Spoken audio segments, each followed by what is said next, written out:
Hey everyone, we know how hard it can be to keep up with the latest news in Israel, so if you haven't had the time to stay on top of what's what in the Holy Land with ILTV, have no worries.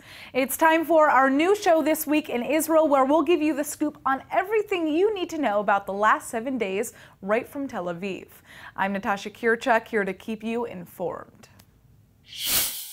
Senior Egyptian intelligence official Abbas Kamal was in Tel Aviv Wednesday to discuss the ongoing peace efforts in the region, including Palestinian reconciliation and a ceasefire between Israel and Hamas.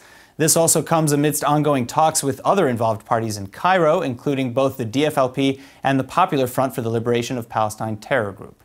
According to Israeli officials, Kamal also discussed the possibility of Hamas returning the 2 Israeli captives and 2 Israeli bodies that have been held in the Strip for 4 years, though it was most likely offered in the form of a prisoner exchange with Hamas terror group. The ceasefire discussions are now begun after last weekend's massive uptick in violence from Gaza. Terrorists in the Strip launched over 180 rockets and dozens of incendiary balloons over the border into Israeli communities. Israel in turn bombarded around 150 Hamas positions in Gaza until the violence essentially stopped. Defense Minister Lieberman has expressed that the end of retaliations and the opening of the Kerem Shalom crossing yesterday were incentives to keep the calm. But Israel has also reiterated that a formal ceasefire with Hamas has not been reached and will not be reached until the bodies of Hadar Golden and Oron Shaul, as well as captives Avera Mengistu and Hisham al-Sayed, are returned. Now, Egyptian intel official Kamal is also slated to meet with PA President Mahmoud Abbas later today for similar reasons. But those talks may be a non-starter, since Hamas and Fatah have failed multiple times to reach a reconciliation agreement. The most recent attempt was in October 2017, but efforts have stood still since then.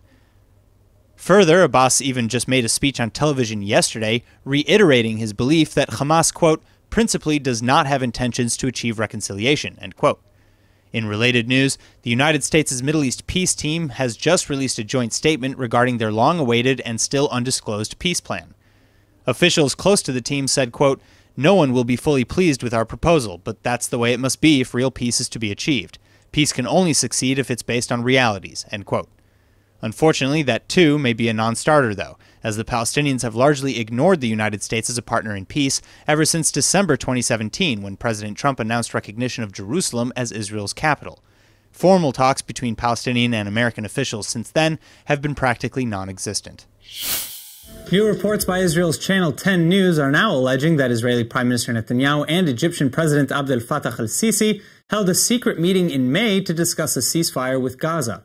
According to the report, unnamed American officials confirmed that on May 22nd, Netanyahu and a small delegation flew to Cairo to break the Ramadan fast, discuss the topics at hand, and then return to Jerusalem a few hours later. This is not the first time that the two leaders have reportedly met in secret, and they met publicly for the first time in September of 2017. But there were a few interesting revelations about this particular meeting. First, apart from discussing easing the blockade around Gaza and advancing humanitarian aid, several of the members of the Israeli delegation, including guards and advisors, were previously unaware of the meeting.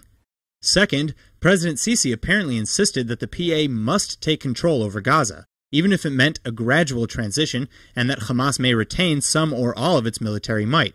And third, that Prime Minister Netanyahu, contrary to public opinion, did indeed stress that the 2 Israeli citizens and 2 bodies held by Hamas be returned. But the Prime Minister's office has declined to either confirm or deny the meeting at all, let alone what was discussed. Now, this meeting was held 2.5 months ago, but there hasn't really been any public changes to the situation. In fact, both government and public opinions are now at their most skeptical. A new poll jointly conducted by the director of the Palestinian Center for Policy and Survey Research in Ramallah, Dr. Khalil Shikaki, and Dr. Dalia Scheindlin from the Center for Peace Research at Tel Aviv University found that only 49% of Israelis and 43% of Palestinians across all demographics supported the idea of a two-state solution. Further, 56% of Palestinians and 47% of Israeli Jews didn't even think the two-state solution was a viable option. And as the violence over the Israel-Gaza border now enters its 6th month, Defense Minister Avigdor Lieberman also says that the next major flare-up wasn't a matter of if, but when. In a somewhat unprecedented move, the Palestinian Authority is now trying to either remove or expel Israel from the United Nations over the recent passage of the nation-state law. This just after last year's failed attempt to oust Israel from international soccer organization FIFA. and the last time such a motion was brought before the United Nations was in 1974 against apartheid South Africa. South Africa was never fully expelled, but it was suspended for many years. Now, the motion is not even remotely expected to pass, but it would be a profound moment for the Palestinian propaganda.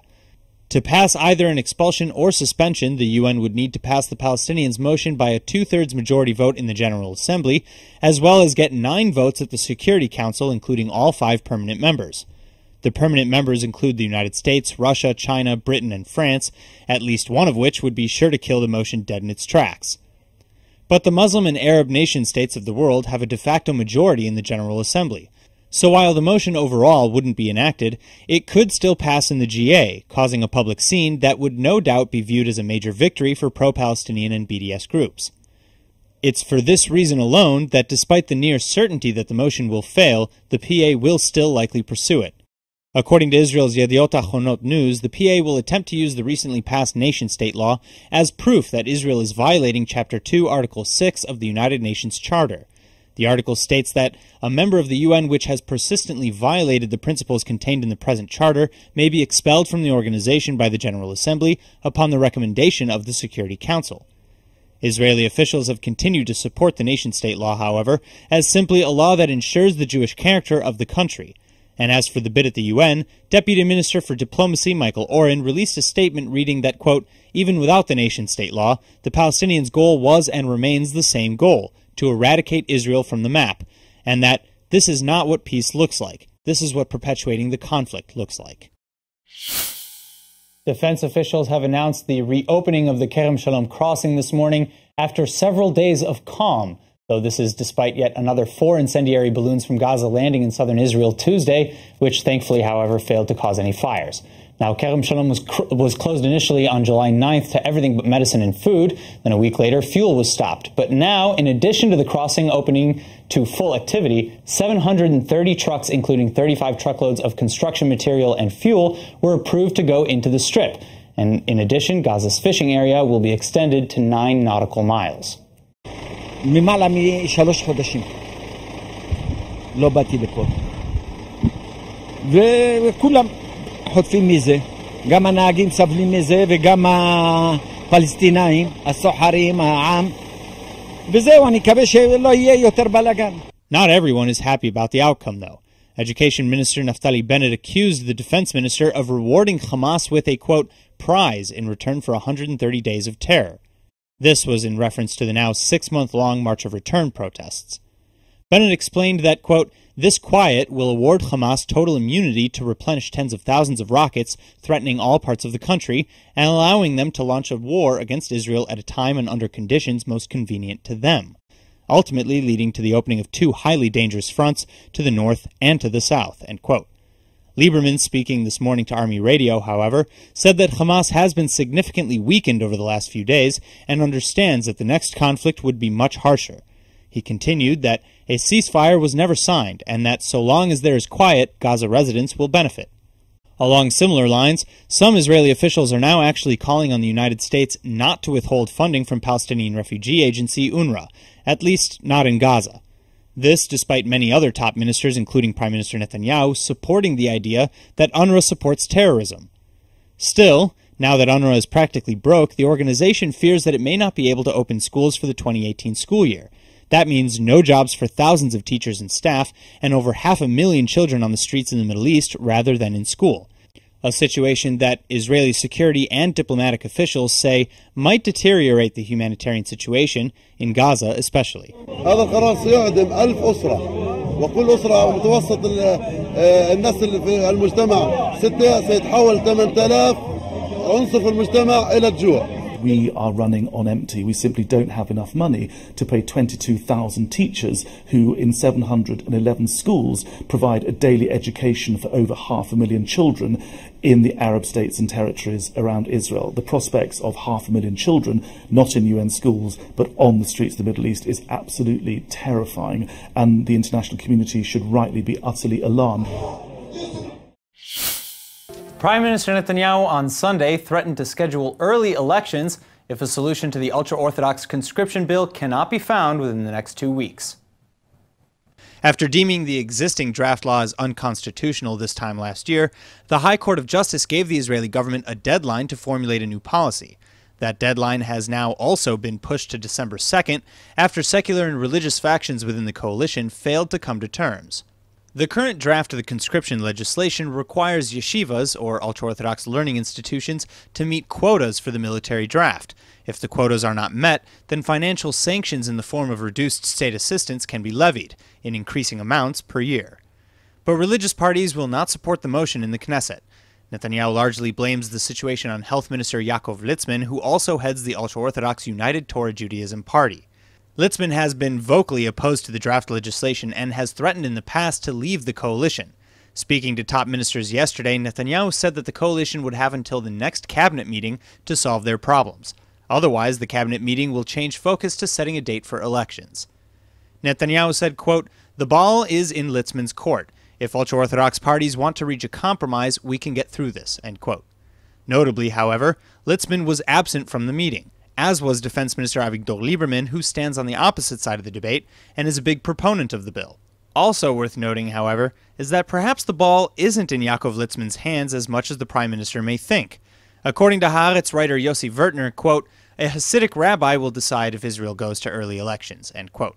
Vertner explains that Litzman doesn't do anything unless his rabbi, the head of the Ger Hasidic sect, approves, a rabbi that Vertner says is in dubious touch with reality. Tens of thousands of people rallied against the new nation-state law in central Tel Aviv last night, a law that has drawn criticism inside Israel and internationally. This was the second mass protest in as many weeks, and Israel's minority Arab population, as well as many Israeli Jews, showed up together in force at Rabin Square to call for equality. Israeli Arabs make up about 20% of Israel's population, though many identify as Palestinian, which would account for why there were so many people waving Palestinian flags.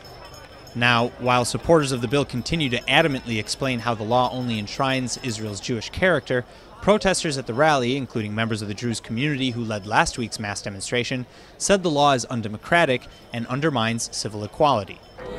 أنا موجودة بالأساس علشان نتظاهر ضد سن قانون أساس اللي هو قانون أساس القومية، قانون أساس دولة إسرائيل، دولة الشعب اليهودي. عشان نقول إنه هذا القانون هو قانون عنصري، هو قانون أبارتهايد. قانون اللي بيقول إنه في نوعين من المواطنين في هاي الدولة، مواطنين درجة أولى اللي عندهم حقوق واللي هن محميين تحت الدستور، ومواطنين درجة ثانية اللي ممكن تعطيهم حقوق كأفراد لكن هن كقومية كتعريف قومي هن ما لهم ولا أي حق. احنا اليوم بنتواجد بالمظاهرة لأنه حسينا قانون القومية بما أنه هو كمال للطريقة اللي ماشي فيها هاي الحكومة، حسينا أنه هي ضربة رح تكون قوية ضد العرب بالدولة اللي رح تأثر عليهم بكثير مجالات كيف شايف، وممكن كمان تكون تسهيل ومقدمة لقوانين أخرى اللي هي ممكن تكون أقوى وأقوى ضد العرب بدولة إسرائيل وضد كل الأقليات طبعا مش بس العرب. The law, enacted to mark Israel's 70th anniversary, is largely decorative, stating the unique Jewish right to self-determination. But other sections make Hebrew the sole official language, downgrading Arabic to special status, and promote the right of Jewish settlement as a matter of national interest. Over 5 court challenges have already been filed against the new law, but Prime Minister Netanyahu has remained defiant in his support. Responding to the rally today on Twitter, Netanyahu posted a video of protesters waving the Palestinian flag, writing that, quote, "There is no better evidence of the nation-state law's necessity." אמש קיבלנו עדות חותכת להתרסה נגד קיומה של מדינת ישראל ולנחיצותו של חוק הלאום. אנחנו ראינו אתמול את דגלי אש"ף מונפים בליבה של תל אביב. בליבה של תל אביב. שמענו את הקריאות בדם ואש נפדה את פלסטין. רבים מהמפגינים רוצים לבטל את חוק השבות. הם רוצים לבטל את ההמנון. הם רוצים לקפל את הדגל שלה. הם רוצים לבטל את ישראל כמדינת הלאום של העם היהודי ולהפוך אותה כחלק כפי שדובריהם אומרים, למדינה ישראלית פלסטינית. ואחרים אומרים מדינת כל אזרחיה. בדיוק לשם כך העברנו את חוק הלאום. אנחנו גאים במדינה שלנו, אנחנו גאים בדגל שלנו, אנחנו גאים בהמנון שלנו. ישראל היא מדינה יהודית ודמוקרטית. זכויות הפרט של אזרחיה מעוגנות היטב בחוקי יסוד ובחוקים אחרים. עכשיו ברור מתמיד שצריך גם את חוק הלאום. צריך אותו כדי להבטיח את עתידה של מדינת ישראל כמדינת הלאום של העם היהודי. אנחנו העברנו את החוק הזה, אנחנו נשמור על החוק הזה. Despite fears that the newly passed nation-state law would result in housing discrimination, the Israeli government on Monday approved the construction of several new towns for the Bedouin and disabled populations in the periphery. The new towns approved by the housing cabinet are located primarily in the Negev and in the Galilee. New housing is now earmarked for the communities of Irovot, Daniel, Nitzanit, and Shibolet. The Housing Cabinet, which is headed by Finance Minister Moshe Kachlon, viewed these 4 areas as an exception to the preference to refrain from constructing new communities. Rather, the current policy, as dictated by the National Board for Planning and Building, prefers to build up existing communities. Still, according to this new plan, the 4 new communities in the Negev and the Galilee will now be outfitted with hundreds more housing units and basic infrastructure. What's more is that in 20% of the housing units in Shibolet and Daniel, which are getting 350 and 500 units respectively, are to go to people with disabilities. Then in Irovot, the 500 additional units slated to be built there will help the Bedouin population move into a permanent location. This is in addition to the several small Bedouin homes and communities in the Negev that were legalized last year. With just a few hours to spare, the Finance Ministry and the Israeli Public Broadcasting Corporation have finally, officially, signed a deal to make sure that the 2019 Eurovision Song Contest does indeed happen in Israel. And ILTV's Emmanuel Kadosh has all the details. Thanks, Aaron. Well, this is pretty exciting news for Israelis all over the world. It was an honor to first win the actual contest, and now that all the drama surrounding the location of the contest itself is over, we can all relax and get really excited. All right, so explain, to walk us through some of this drama, though, because this decision really did come down to the wire. Right. So the Public Broadcasting Corporation, known as Kan, was scheduled to send a 12 million euro security deposit to the European Broadcasting Union by the end of yesterday in order to ensure that the competition itself will be held in Israel. And now, after a literal marathon of negotiations, Kan and the Finance Ministry have officially agreed to a deal. The broadcaster will take out a loan to cover the deposit, and the government, in turn, vowed to help fund the overall Eurovision production. Okay, now what if, for any reason, the deposit is forfeited? What happens then? Aaron, what are you trying to get at here? Thankfully, this isn't likely to happen. Kan officials came out with a statement yesterday saying, quote, the IPBC believes that the government of Israel will do everything in its capabilities to ensure a worthy and respectful Eurovision and to stand by its commitments. Okay, so let's hope, for full cooperation from both sides so that we can expect to see the best Eurovision competition in history. Yeah. But tell me, how much is the whole thing going to cost? Right. So the competition, which is slated for May 2019, could cost up to 35 million euros, which in shekels is something like 150 million. But it's been reported that Kan's budget for all of 2018 stands at 747 million shekels. And that's why earlier in the year, Kan was granted a 2-week extension on the deposit in order to get all the funds together, blaming the government for its inability to pay. At one point, even the mayor of Tel Aviv, Ran Hualdi, said that the Tel Aviv municipality would absorb the cost of the venue, which is the central cost of the event. Again, thankfully, it's all being worked out. Yeah, no, I mean, that makes sense. I can see how Huldai is ready to take things into his own hands, especially after what he saw happen with, the famous soccer player Lionel Messi. Right. Huldai even actually once said, quote, once again, there is no responsible adult. Just as they drove Messi out of Israel, now they're driving away the Eurovision Song Contest. Right. Which isn't far off. We've made some mistakes in the past when it comes to international events occurring here in Israel. And I think we all, have to stay calm and appreciate the fact that this is happening here at all. Exactly, yeah. Now, speaking of Huldai, what about the host city? Has that been worked out? Well, it's still reportedly between Tel Aviv and Jerusalem, but most reports indicate that it will most likely be held in Tel Aviv, which for all of us living in the city means it'll be a lot easier to get to. And yes, that is me being very, very optimistic that I'm assuming that I'll even get tickets. Sure. That being said, Huldai made another point referring to the host city, saying, quote, the event is broadcast to billions around the world. So no matter which city it takes place in, it'll give exposure to the beautiful, Israel that many in the world do not know. So now that the deposit has been paid, I think we should all take his advice and get ready and excited to hopefully see Israel win for a second year in a row. Who knows? Honestly, yeah. Of course, it's anyone's game, and we've seen crazy things happen in the last competition. But anyway, thanks for the update, Emmanuel. Thank you. And now for this week's Top 5 with ILTV's Emmanuel Kadosh. If you have yet to visit the Holy Land, let me tell you a little something about the culture here. Israelis are very laid back. They like to hang out by the beach with a nice cold beer after work and soak up the sun every chance that they get. So I'm here to give you guys ILTV's top 5 list of microbreweries. Fifth on our list is the Dancing Camel Brewing Company. Established back in 2005, this is the only brewery inside the city of Tel Aviv. The Dancing Camel aims to craft the perfect Israeli beer using local ingredients to create a flavor that Israelis will love. The American-style brewery is known best for its state-of-the-art crafted kosher brews, and due to that, it's closed on Shabbat, but you got the rest of the week to visit. Fourth up is Beer Bazaar, with over 100 different types of Israeli craft beers and a few of their very own brews. Beer Bazaar has found a way for guests to find out which they like. A beer sampler with 10 types of craft beers in a shot glass. Both an amazing way to find the perfect beer for you and share with friends. Third on our list is the Herzl Brewery. Originally opened in order to fight major corporations that dominate the beer industry, they strive to create unbeatable beers and wish to avoid making the everyday boring brew. So, if you're in the mood to try a new and interesting beer, head over to Herzl Brewery. Second up is La Bira Brewery, located in the city of Haifa. The brewery features a variety of 6 different beers, freshly brewed and rich in flavor. The brewery itself is one of Israel's few authentic beer cellars, offering a warm and intimate atmosphere. So, take a road trip outside the city of Tel Aviv and check out La Bira Brewery. First on our list is the Shapiro Brewery, located near Jerusalem and was created by the Shapiro brothers, Danny, Itzik, and Avi. Even years after the opening, this brewery is still remaining a small operation known for marketing itself with short, clever viral videos. Finally, Jerusalemites are proud to have their very own beer. That's all for today's Top 5. Back to you. That's it for this week's Roundup. Tune in next Friday for our next episode of This Week in Israel. I'm Natasha Kirchuk, and thanks for joining us from Tel Aviv.